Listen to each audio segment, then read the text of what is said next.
আমার কানে এমন একটা কথা এসেছে জানো, এই যে আমরা শ্রাবণের সোমবারগুলো উপোস থেকে শিবের পুজো করি, আরাধনা করি, সেটা নাকি শুধুই লোক দেখানো আর ভিডিও বানানোর জন্য।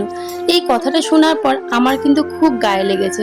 যদিও সেটা আমাকে উদ্দেশ্য করে বলেছে কিনা আমি জানি না, তবুও কিন্তু যেহেতু আমি ভিডিও করি আমার কিন্তু গায়ে লেগেছে।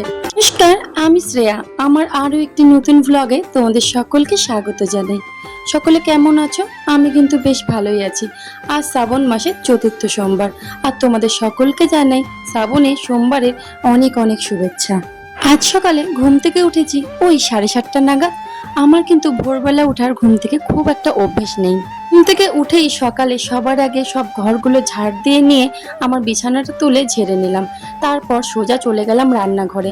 রান্নাঘরটা পরিষ্কার করে নিয়ে এতগুলো বাসন নিয়ে কলপারে বসে পড়েছিলাম। আসলে বাসনগুলো মাজতে না আমার 1 ঘন্টা সময় লেগেছে জানো, কারণ এতগুলো বাসন। আর গতকাল ছিল রবিবার, আর রবিবারে তো আমাদের আমিষই খাওয়া হয়, আর আজকে তো টোটাল নিরামিষ।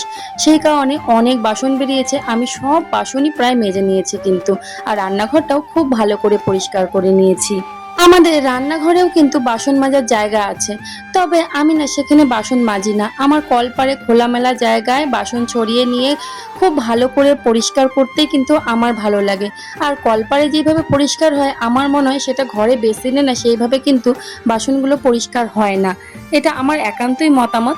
তারপর এখন কিন্তু আমি ঘরটা মুছে নিব। আর আজকে এদিকে আমি রান্নার কোনো চাপ নিইনি নিজের ঘাড়ে। আমার শাশুড়ি মাকে বললাম, মা আজকে না রান্না আমি করব না, আজকে রান্নাটা তুমিই করো। আর আমার একবার বলাতেই মা কিন্তু রাজি হয়ে গেছে। বললো ঠিক আছে, তুই এই দিকটা সামলে নে, আর তোকে রান্না বান্নার কথা ভাবতে হবে না, রান্না আমি করে নিচ্ছি। আমি তো খুশি হয়ে একদম স্নান করে রেডি হয়ে চলে আসলাম। আর আজ পরে নিয়েছি একটা সবুজ রঙের শাড়ি, আর এই শাড়িটা কিন্তু আমার শাশুড়ি মায়ের। আর আমি শুনেছি শ্রাবণের সোমবারগুলোতে নাকি সবুজ চুড়ি, সবুজ শাড়ি পরলে নাকি ভালো, যার জন্য আমিও পরার চেষ্টা করি। আমি তো সোজা চলে গেলাম ঠাকুর ঘরে। গিয়ে আগে ঠাকুরের বাসনগুলো সব বের করে নিয়ে ঠাকুর ঘরটা মুছে নিচ্ছি। আর আমার কিন্তু পুজো অর্চনা করতে সত্যি বলতে বেশ ভালোই লাগে। আর আমি কিন্তু এটা একদমই লোক দেখানোর জন্য করছি না।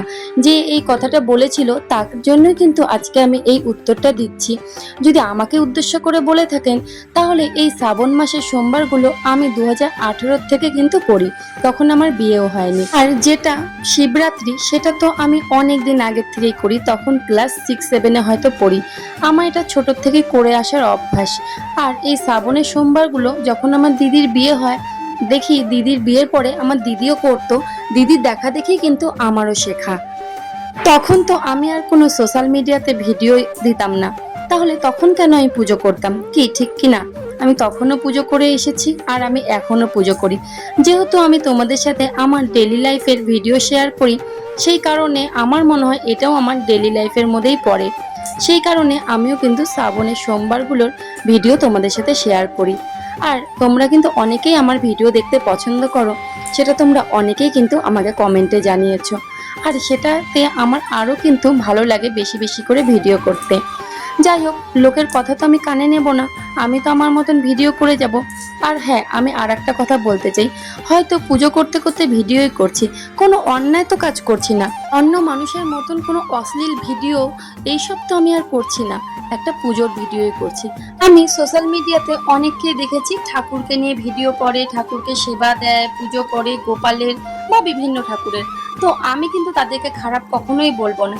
আমি হতে পারে সে উপার্জন করছে সেটার মাধ্যমে, তবুও সে ঠাকুরকে নিয়ে ভিডিও করছে, ভিডিওর জন্য হয়তো ঠাকুরকে খাবার দিচ্ছে, ঠাকুরের সেবা করছে, তাতেও কিন্তু তার পুণ্য লাভ হচ্ছে। কিন্তু সে তো উল্টোপাল্টা কোনো কাজ করছে না, ঠিক কিনা? সে যদি ভিডিও করার নামেই যদি ঠাকুরকে পুজো দেয়, তাতেও তার পুণ্যই লাভ হচ্ছে। আর কত মানুষ আছে যে ভিডিও করছে না, এদিকে পুজোও দিচ্ছে না, তাতে কি লাভ, তাই না? ঠাকুরের আরাধনা, ঠাকুরের নামও করছে না। তো তার থেকে তো ভালো যে ভিডিও করেও পুজো দিচ্ছে, এতে কিন্তু আমি কোনো খারাপ মনে করি না। আর এদিকে দেখো, তোমাদের সাথে গল্প করতে করতে আজকে কিন্তু আমার পুজোটা কমপ্লিট হয়ে গেল। এখন আমি চলে গেলাম তুলসী ধানে দুধ জল ঢালতে। আজকের ভিডিওটা তবে এখানেই শেষ করছি। কেমন লাগলো আমার ভিডিওটা অবশ্যই একটা কমেন্ট করে কিন্তু জানিও।